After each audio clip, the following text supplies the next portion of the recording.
So, good morning po. I am Lovely Even Espirito. And this is... I am Angela Meiji Tangpos po.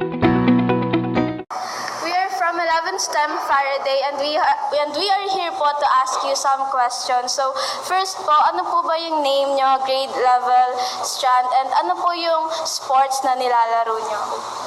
Good day everyone, I'm Abner Javier from grade 11 Pythagoras, ABM1, and I am part of Monomar Men's Volleyball team. Okay. So firstly po, thank you for accepting our invitation to interview you. So the first question po is, what are the exercises routines you have while you are in the training? While I am training, yung mga exercise routines na ginagawa namin, first of all, nag-i-stretching kami, then second, nag-jogging kami, then third, nag-warm up and nag-court drills po kami.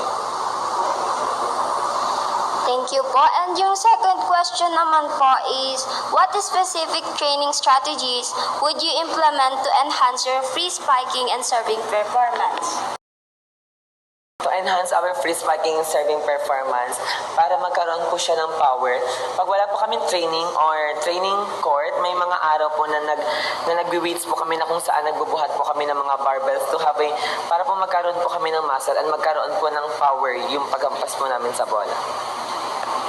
Thank you po. The third question is, how would you encourage your fellow students to engage in physical training before, during, and after your exercise?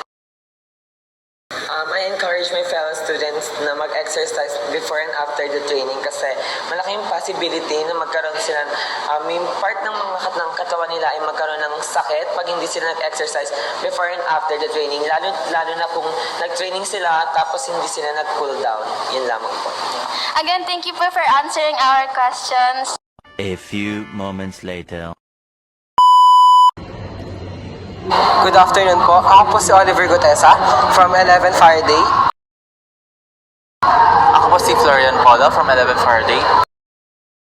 And I'm Sheila Mayu Machete from 11 Faraday. I am Charles Allen Reyes from 11 Pythagoras. My sports is basketball. For the first question po, what are the exercise routine you have while you are in training po? Actually, bago kami mag-training, nag-jogging muna kami, mga 15 na ikot sa court, then nag-stretching drills.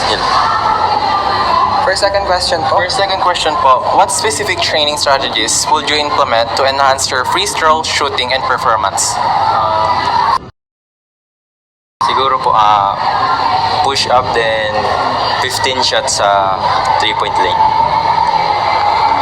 And for the third question, how would you encourage your fellow students to engage in physical training before, during, and after your exercise? Ma-encourage ko sila na mas mabuti na mag-training sila after and before sports kasi para makatulong din na mabanat yung mga buto and